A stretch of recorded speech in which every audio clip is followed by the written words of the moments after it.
Talagang gusto natin ng transparency. Bakit hindi natin ipakita magkano ang budget per district, magkano ang budget per party list, at saan po ito napunta? Meron na rin naman pong mga totals doon per DEO. So there's a regional total. There's also a total per district engineering offices. So those information are actually already contained in the NEP itself and later on when the HGAP is filed. 772 pages yun. Hindi mahahanap yun. Why don't we make it easy for them na ipakita, okay, simula sa distrito na to, ito total budget, ito mga proyekto, ito total budget, ito. Tsaka doon, can you tell me, paano po hahanapin doon yung pinopose ng party list? How will we know sinong party list ang proponent doon sa budget na yon? Kung hindi po natin ilalabas. Ano, huhulaan namin kung magkano yung nagastos? May we now recognize from the independent Representative Toby Tiangco.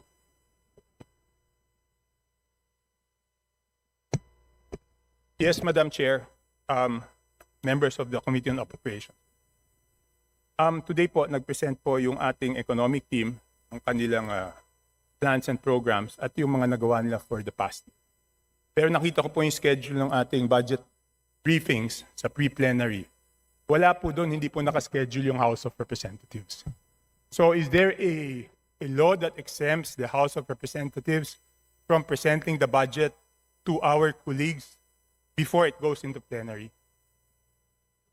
In previous years po, if I may respond to Representative Tiangco, in previous years po, there are certain agencies who do not have pre-plenary hearings. They go straight to plenary. So it's not just the House of Representatives or Congress of the Philippines in general. There's also actually SUCs. There are no pre-plenary deliberations. Even the other OEOs, the other executive offices po, hindi na po natin isinasalang sa pre-plenary budget hearings. Pero po, Madam Chair, ang laki po ng budget ng House of Representatives, no? Nasa 30 plus billion. Halos kasing laki lang siya ng DOST. So bakit hindi po natin siya idaan sa pre-plenary hearings? Kasi dapat natin malaman kung paano ginastos yung budget ng House noong 2025, paano ginagastos yung 2026, at ano po yung basihan ng 2027 budget proposal. At kadalasan, nagpropose po ang House ng insertion na mas malaki pa doon sa original budget. Just like 2026, no? 16 billion lang po ang NEP natin, pero ang total budget is 35 billion. So mas malaki pa.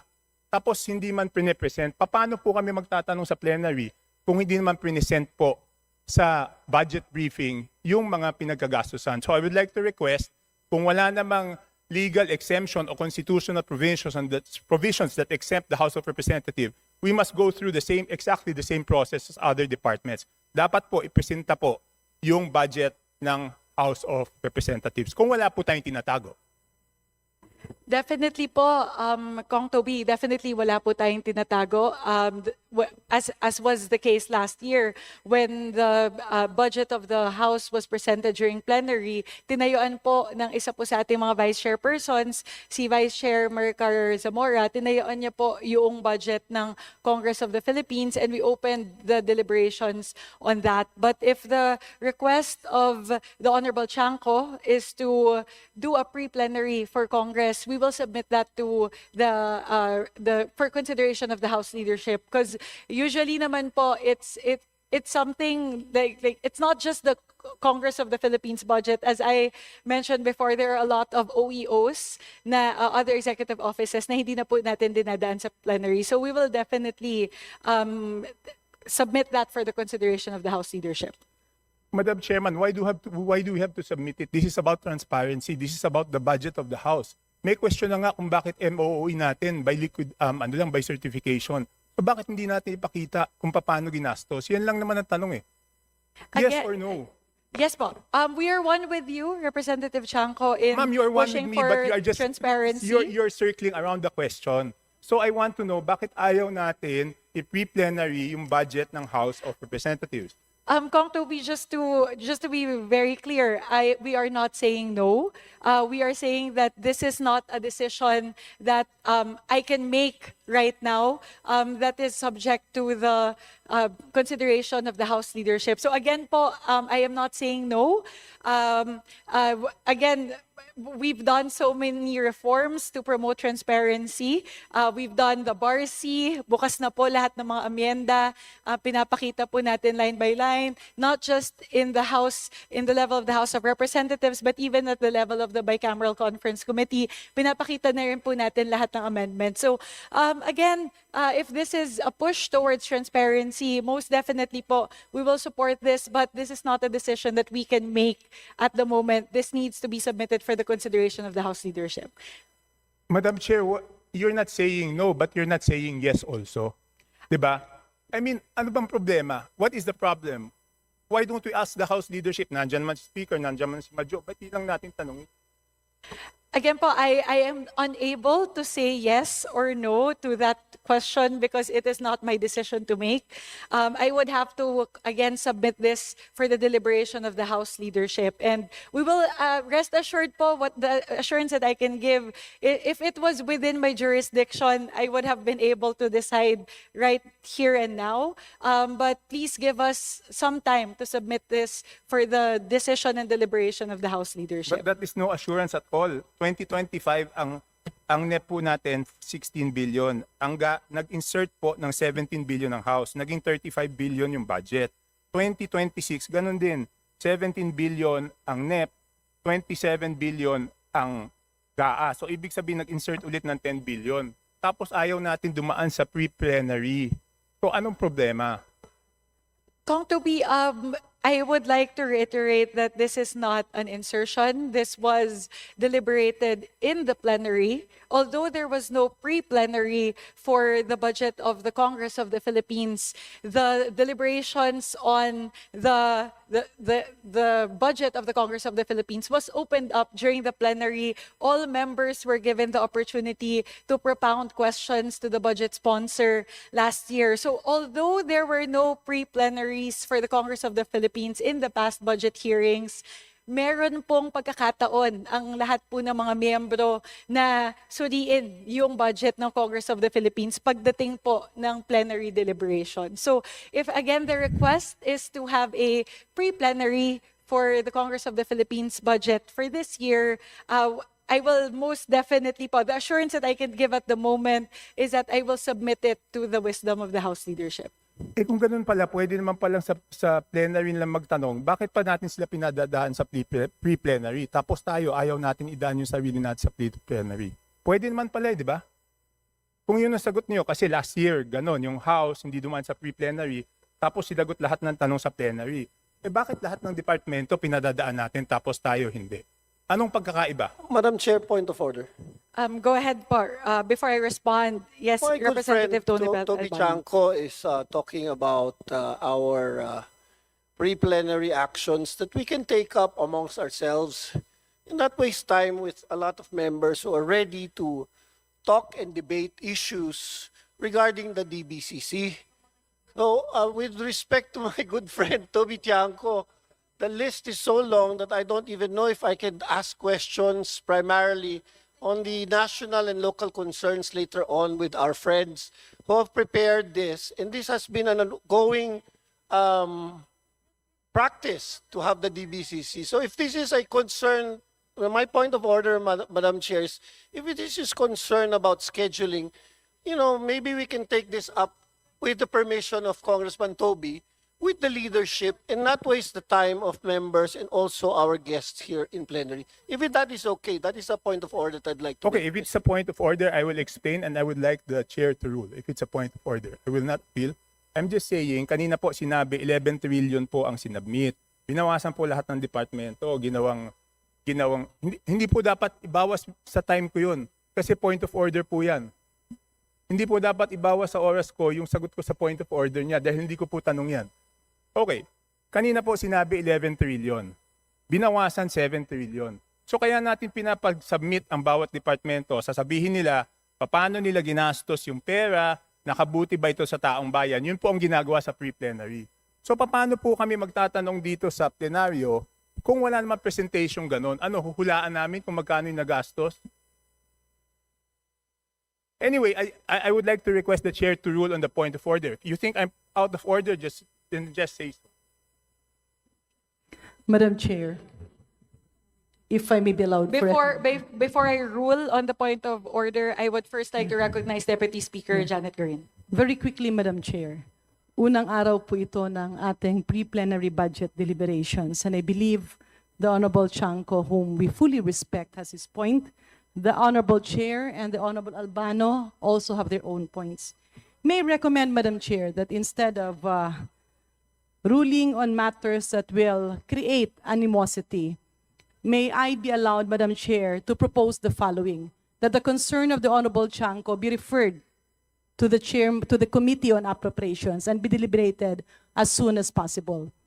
And second, Madam Chair, if the Honorable Chanco will allow, that we now proceed with the deliberation of the DBCC, notwithstanding the fact that there are unanswered questions that the Committee on Appropriations are very much willing to answer, regardless of the decision of the leadership or whatever, because it's the committee that will respond. So, Madam Chair, if I may, again to reiterate, wag na po natin pagdebatihan yan kasi sayang po yung oras. We acknowledge the Honorable Chanco.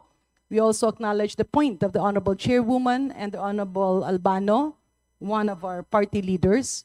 But at the same time, I believe we have to move forward. So if the Honorable Chanco is amenable, may I propose that his proposal be discussed by the Committee on Appropriations as soon as possible. But for the meantime, we all be allowed to proceed with the pre-plenary hearings of the DBCC. Madam Chair, if I may reiterate, With the indulgence of Representative Tiangco, I would first like to recognize Representative Tony Albano. yes, Madam Chair, the point of order stays, and it's a long-standing tradition that the point of order has to be taken first.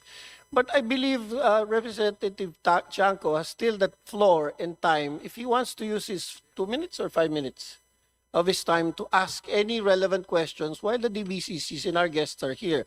But if it's outside of that, I would really like to insist, if not, I'm asking permission for my good friend Toby Tiangco to please, everyone's stressed already, everyone's trying to do a good job, or trying to help our country and our economy move up. These are the relevant questions that we have prepared ourselves to ask our guests. And if it's not relevant to the context of what we are discussing right now, then you have to rule in favor of the motions of the point of order that this is not exactly the forum for the cause of the good friend from Navotas, Congressman Tiangco, and then we can take it up right away if he wants with the leadership, with the Speaker and the Majority Floor Leader and the Chairperson, Madam Chair. Thank you, Representative Albano.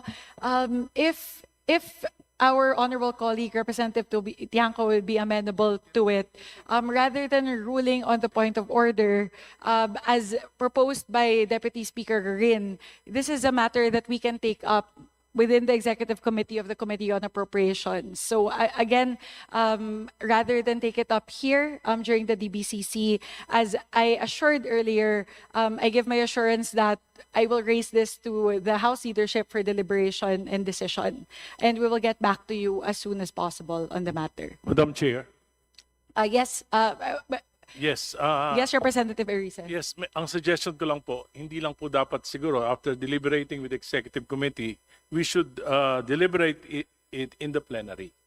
Kasi po ang question dyan, yung equitability nung resources ng House, whether all representatives are meron pong kanya-kanyang pakinabang at yung sa sa budget, at baka naman po kailangan po talaga equitable. Hindi ko naman po sinasabing equal, equitable yung distribution ng resources. So hindi lang po ito concern ng committee, concern po ng buong plenaryo. Salamat po. Thank you, Representative Erice. Again, we acknowledge the point of the Honorable Erice and the Honorable Tiangco. And again, may I request for your kind indulgence to please give us time to raise it to the House leadership and within the Committee on, and also for the Committee on Appropriations to make the appropriate action on the matter. If again, if with the kind indulgence of Representative Tiangco and Representative Erice.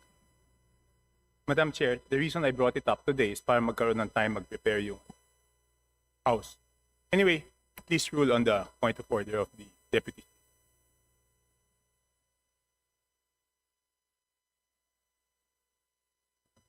Madam Chair, may I request for a few minutes suspension? May I request for a few minutes suspension? Briefing is suspended.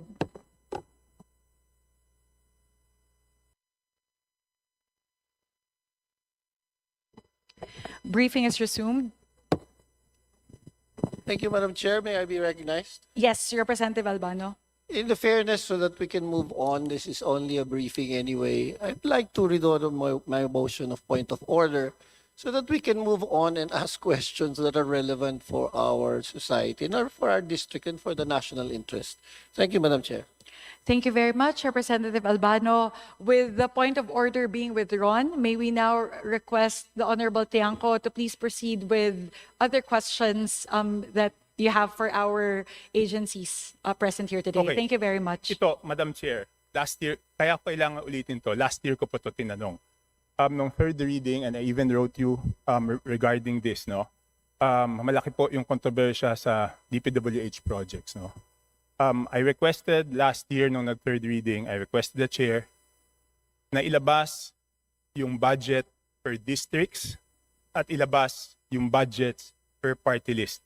Summarize, para alam natin magkano yung total per district at magkano yung total DPWH per party list at saan pumunta yon. Ngayon lumabas na po yung NEP ng DPWH.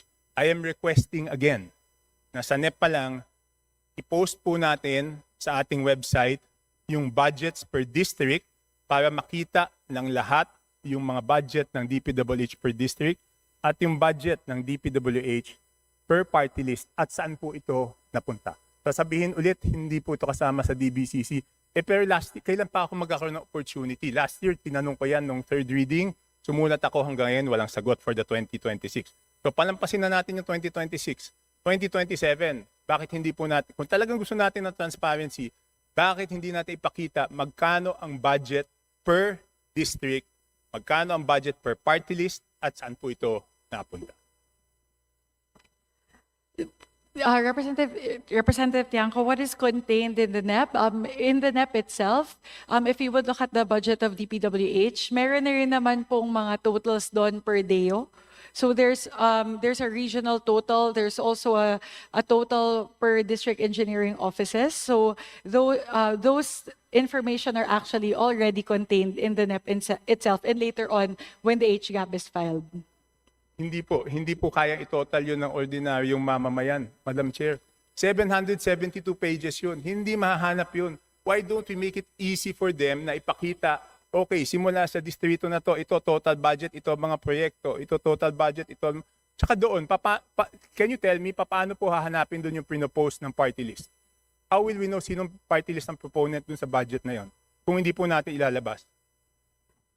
Representative Tiangco, again, there are no proponents for the project. So if you would look at the HGAB and the NEP, you would see that there are totals per district engineering offices. So there is actually no way to us to be able to create a summary of what are proposed by party list members as opposed to district representatives because there are no such thing as Meron po yan, Madam Chair. Hindi naman tayo pinanganak ka.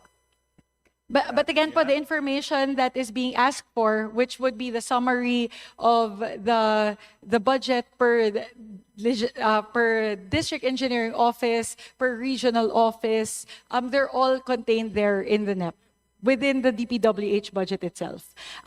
Makikita nyo po yun, naka-separate out po yan sa NEP. Within the DPWH budget, you already have the totals per district engineering office, and in the annexes, you have there the line items in terms of the project. So lahat po ng impormasyon na yun, nandun na po yun sa NEP at sa HGAB. Madam Chair, nakasulat po yun sa NEP pero hindi po nakatotal per district. Kaka-check ko lang po.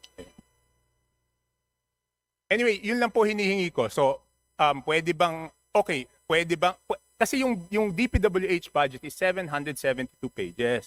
So kung hahanapin po yan ng mga kababayan natin, mahihirapan po sila. Hindi ba pwedeng padaliin natin, ihiwalayin lang natin yung mga proyekto per district? Yun lang po ang hiling ko. Pwede po ba?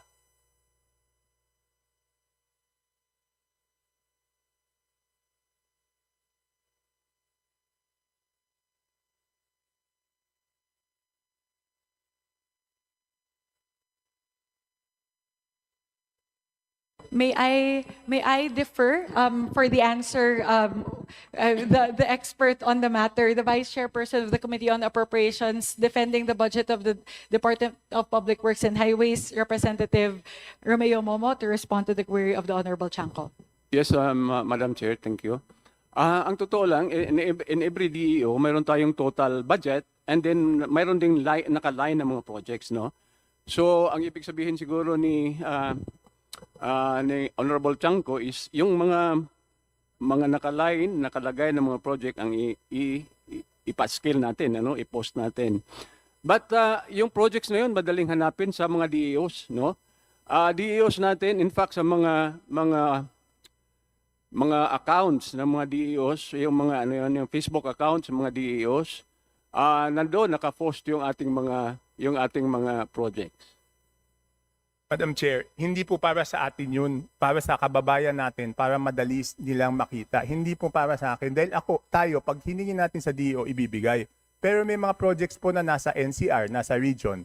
Hindi po siya nakatotal per district. Pero dapat yun, pasok dun sa district. So ang hinihingi ko lang po is pagsamahin, simplihan, para makita ng kababayan natin ano po yung budgets per district. Yun lang po.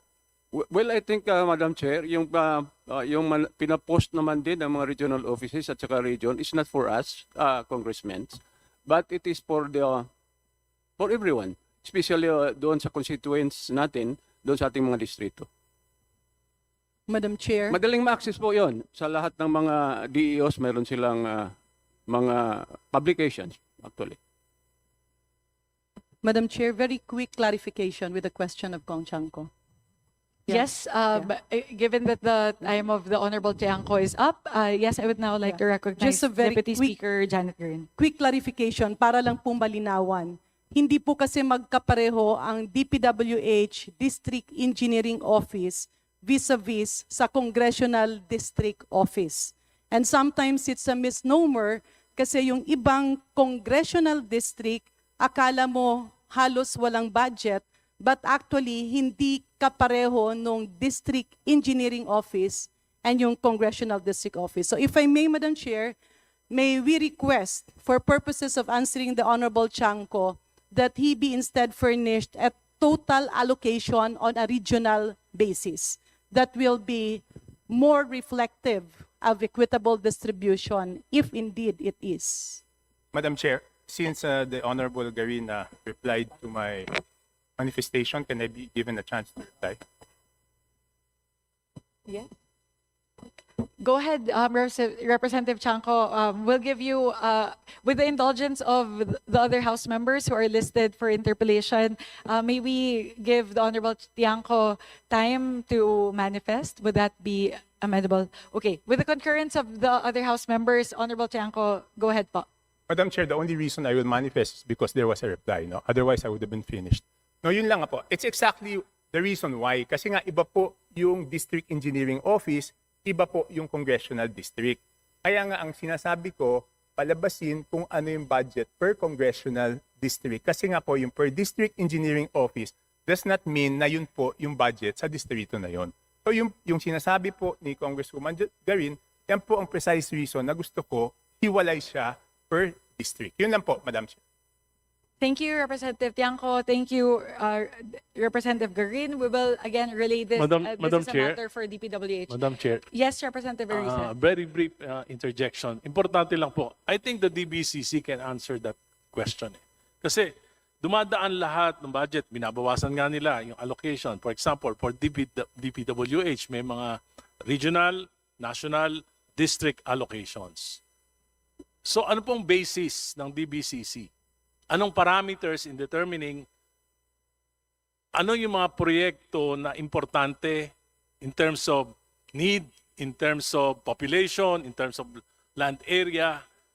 Ano po ba ang basis nitong mga allocations na ito per district, per region, at yung mga national projects? Meron po kayong parameters niyan? Okay, we'll allow Secretary Kim to respond very quickly, and then we'll move to our next interpellator from the majority. Go ahead, Sec Kim. Madam Chair, Your Honor, as to the evaluation metric used, well, number one po, ang As per our evaluation, ang natanggap po natin ng mga proposal mula sa DPWH ay naka-arrange according to the implementing unit, which are district engineering offices. So ito po yung ating ginamit sa pag-evaluate, gayon din po sa paglagay po at pagrekomenda ng amount na napunta po sa National Expenditure Program.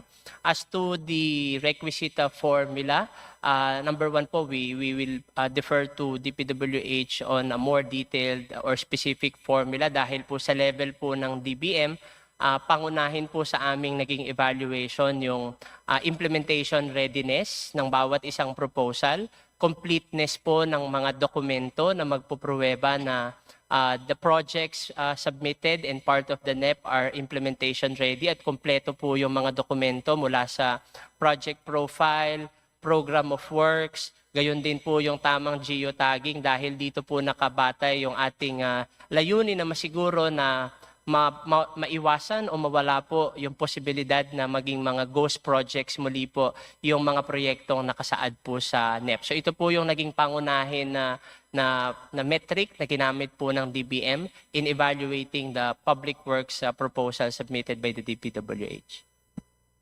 Thank you. SecChem will now move to our next interpellator,